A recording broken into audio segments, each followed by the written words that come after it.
저는 돼지갈비 무지하게 좋아하는데 여러분들도 돼지갈비 좋아하시죠? 이 단짠단짠한 양념이 돼지갈비에 또 입혀져서 이게 노릇하게 구워지면 정말 세상 행복한 그런 맛이 됩니다. 우리나라에서는 삼겹살 다음으로 또 대중적인 외식 메뉴가 또 아닌가 싶을 정도로 이게 인기가 있는데, 이 돼지갈비라는 메뉴를 한 2년 전에 인당 13,500원에 무한 리필로 제공을 해주는 이런 프랜차이즈가 생겼습니다.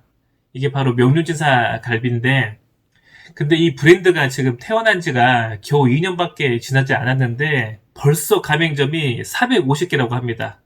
이 450개가 넘어가고 있는데 이렇게 짧은 기간에 폭발적으로 성장하는 브랜드예요. 인기가 이게 많아도 너무 많다 보니까 최근에는 명륜진사 갈비를 겨냥한 그런 악성 기사들까지 나왔는데, 이게 논란이 된 게 갈비만 파는 게 아니고 목전지라는 부위를 같이 섞어서 판다고 해서 이게 논란이 됐습니다. 근데 이 부분에 대해서는 또 소비자들도 의견이 굉장히 많이 엇갈리는데, 명륜진사 갈비를 부정적으로 보는 사람들이 이름이 명륜진사 갈비인데 왜 갈비만 팔아야지 목전지를 파냐, 이거는 뭐 사기다, 이렇게 말을 하는 사람들도 있고, 다른 측에서는 1인당 13,500원, 이게 1인분에 13,500원이 아니고 1인당 무한리필이니까 1인당 13,500원에 이 정도면 정말 훌륭하지, 갈비만 쓰는 것도 무리다, 이렇게 말을 하는 사람들도 있었고요. 본사 쪽에서는 이 부분에 대해서 뭐 목전지를 파는 거에 대해서 전혀 숨기려는 의도는 없었고, 분명히 갈비 대 목전지 비율을 3대 7이라고 명시를 했다, 이렇게 또 해명을 했습니다. 저는 개인적으로 명륜진사갈비가 가성비가 좋아서 종종 이용을 하는데, 보통 처음에는 갈비하고 목전지를 한 덩이씩 섞어서 이렇게 제공을 합니다. 그리고 나서 고기를 더 달라고 리필을 하면 그때는 보통 목전지만 더 주더라고요. 그래서 저는 고기를 리필을 할 때 처음부터 갈비랑 섞어서 이렇게 달라고 요청을 하고, 그러면 뭐 처음에 준 것처럼 갈비하고 목전지를 섞어서 줍니다. 아니면 뭐 갈비만 먹고 싶으면 갈비만 더 달라고 하고요. 그러면 또 갈비만 더 주겠죠? 근데 저는 이렇게 입이 특별하게 고급지질 않아서 갈비나 뭐 목전지나, 사실 목전지가 더 부드럽고 또 맛있을 때가 있어서 크게 뭐 개의치는 않습니다. 요즘은 저 같은 일반인들도 갈비와 목전지를 충분히 이렇게 구별할 줄 아는데, 이게 무슨 큰일인 것 마냥 또 언론에서 떠드는 걸 보니까 명륜진사 갈비가 진짜 요즘 이렇게 핫하긴 하구나, 이런 생각이 듭니다. 이런 조금 안 좋은 뉴스가 나오면 제일 먼저 드는 생각이 프랜차이즈 점주 걱정부터 됩니다. 제가 뭐 몸집이 또 큰 본사 걱정까지 할 건 아니고, 걱정이 되는 부분은 이런 개인 점주들의 피해인데, 명륜진사 갈비라는 브랜드를 가지고 있는 이 명륜당이라는 회사는 고기랑 소스 이런 거를 이렇게 공급하는 회사로, 용료와 식자재 등의 또 유통으로 돈을 버는 회사고, 실제로 장사를 해서 돈을 버는 것은 이 개인 점주들이죠. 이런 개인 점주들이 돈이 또 많아서 오토로 돌리는 그런 점주들도 있지만, 요즘은 그런 점주들보다 정말 생계형 창업자, 생계형 점주들이 정말 많습니다. 있는 돈 없는 돈 정말 끌어다가 가게 오픈해가지고 수익이 좀 나면 대출금도 좀 갚고 투자 원금도 좀 보존을 하고 해야 되는데, 이런 또 안 좋은 기사 하나 때문에 브랜드 자체에 타격이 되면 이런 또 피해를 고스란히 개인 점주들이 가장 피해를 보게 된다는 거죠. 이번에는 오히려 프랜차이즈를 옹호하는 사람들도 상당히 많아서 브랜드 자체에 큰 피해가 가지는 않은 것 같습니다. 사람들이 목전지를 섞어서 파는 것에 대해서 또 많이 이미 알고 있었고, 그 부분에 대해서 크게 거부감을 느끼는 사람들이 좀 적었던 것 같아요. 명륜진사갈비가 이렇게 이슈화가 된 데는 그만큼 브랜드 파워가 있다는 또 이런 방증이기도 할 텐데, 벌써 이 450개 지점이 넘어가는 이 분위기로 봐서는 한동안은 이 기세가 꺾일 것 같지는 않습니다. 또 이 기세를 몰아주고 명륜당에서는 내년 광고 예산을 뭐 168억 원, 168억 원으로 확정을 시켰다고 하는데, 제가 들은 요즘 프랜차이즈 광고비 중에서는 가장 많은 광고비가 아닌가 싶을 정도로 정말 비용을 많이 책정을 시켰습니다. 광고 모델은 또 이순재 할아버지가 맡으셨네요. 이 분위기면 당분간은 이 창업을 꿈꾸는 예비 점주들도 좀 꾸준히 많아질 것 같은데, 만약 여러분한테 이 창업의 기회가 주어진다고 하면 어떨까요? 크게 두 가지의 생각을 하게 됩니다. 첫 번째는 이 브랜드에 대한 생각, 그리고 두 번째는 장사를 할 자리, 이렇게 두 가지에 대한 고민을 하게 될 것 같은데, 먼저 명륜진사갈비라는 브랜드의 장점과 단점은 아주 이게 분명합니다. 장점은 본사에서 수백억을 쓸 정도의 마케팅 비용으로 사람들에게 인지도가 정말 확실하다는 점이고, 브랜드 파워가 원체 강력해지니까 사람들이 살고 있는 집 근처 또는 직장 그 인근에 이 명륜지사 갈비가 생겼다라고 하면 그 인근에 있는 거주하는 사람들이나 직장인들은 꼭 한 번씩은 가보려는 생각을 할 것 같습니다. 또 원체 가격이 저렴하고 맛도 그 정도면 무난하게 즐길 수 있는 그런 수준이므로 저렴한 또 외식 비용으로 고기를 즐길 수 있으니 대부분 만족도가 좀 높은 편이죠. 단점을 말해보자면 좀 박한 마진율이랑 매출의 한계성일 텐데, 장사를 좀 아시는 분들은 아실 텐데 가게에 사람들이 바글바글 거린다 그래서 꼭 장사가 그렇게 잘 되는 것은 아니라는 거죠.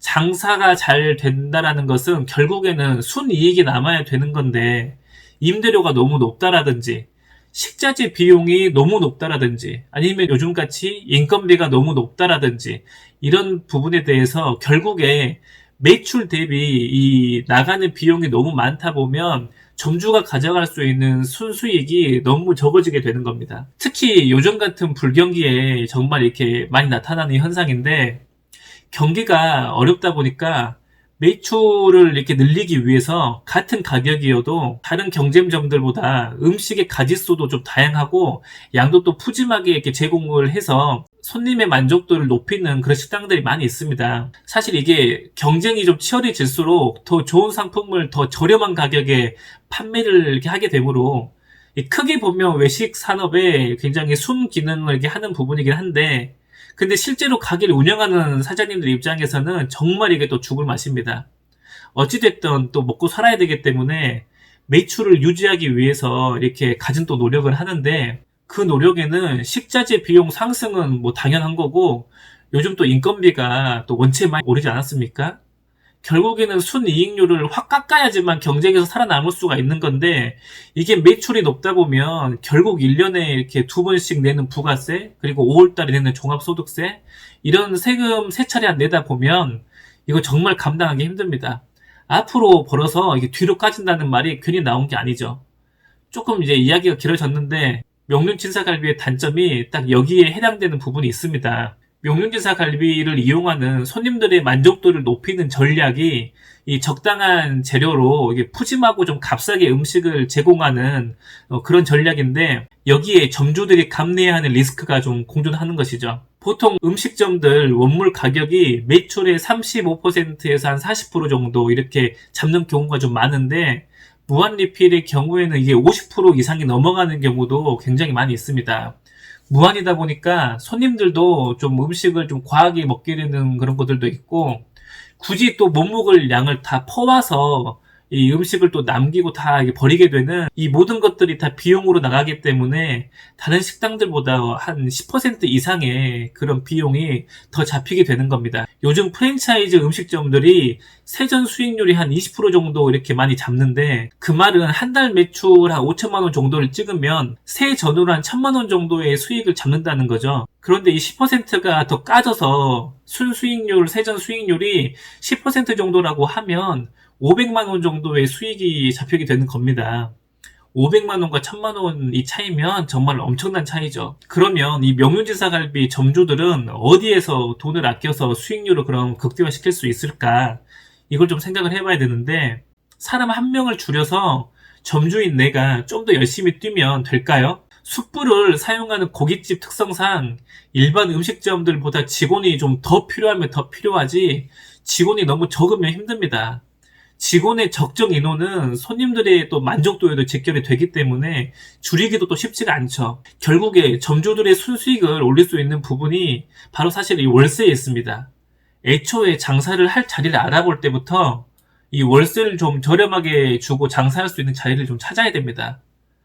보통 음식점들이 이 매출 대비 월세를 한 10% 정도 잡는데, 물론 이것도 매출 구간에 따라서 조금씩 비율의 차이가 있습니다. 하지만 보통 우리가 10% 기준으로 많이 잡고, 월세가 뭐 500만 원짜리 상가에서 장사를 하면 월 매출이 한 5천만 원 정도 이렇게 나와야 한다는 거고, 월세가 800만 원짜리 가게에서 장사를 하면 월 매출이 8천만 원 정도 나와야 한다는 거죠. 근데 월세를 300만 원 내는 상가에서 월 매출 5천만 원 올리게 되고, 월 매출 5천만 원을 올리게 되면 200만 원의 수익이 더 생기게 되는 거고, 월세를 500만 원 내는 상가에서 월 매출 1억을 찍게 되면 500만 원의 수익을 더 가져올 수 있는 겁니다. 그래서 저는 요즘 분위기에 뭐 수익의 해답은 사실 첫 번째는 부동산에 있다고 생각을 하는 겁니다. 식재료를 더 싸게 공급받을 수도 없고, 인건비도 더 낮출 수도 없고, 음식값 역시 더 비싸게 받을 수도 없고, 그렇다고 또 뭐 세금을 안 낼 수도 없으니까 우리가 할 수 있는 건 그냥 저렴한 월세를 내면서도 매출을 올릴 수 있는 그런 자리를 찾아야 된다는 겁니다. 그런 자리가 보통 권리금이 많이 붙어 있다고요. 메인 상권은 권리금이 수억에 붙어 있는 경우가 많지만, 근데 꼭 그런 메인 상권이 아니더라도 의외로 보석 같은 자리들이 또 있습니다. 우리가 이걸 안 찾아서 그렇지 정말 열심히 발에 땀나도록 찾으러 다니면 그런 자리가 보입니다. 그러니 부동산이나 프랜차이즈 점포개발팀 말만 듣고 이렇게 결정을 하지 마시고 스스로 판단할 수 있는 실력이 될 때까지 충분히 좀 발품을 팔고 공부를 하시기 바랍니다. 그 노력의 한 끗이 장사의 성패를 결정짓는 그런 차이가 좀 될 것입니다. 다음 편에는 미 명륜지사 갈비의 지점들 중에서 몇 군데를 좀 골라봐서 그 자리의 특징과 좀 장단점을 이야기해보고, 제가 봤을 때 여기는 좀 지점이 자리를 잘 잡았다, 이쪽은 좀 자리가 좀 아쉽다 하는 부분을 한번 이야기를 한번 해보겠습니다. 아무쪼록 좀 장사하시는 분들, 또 이게 예비 창업자분들 많이 공부하시고 좋은 성과 내셨으면 좋겠습니다.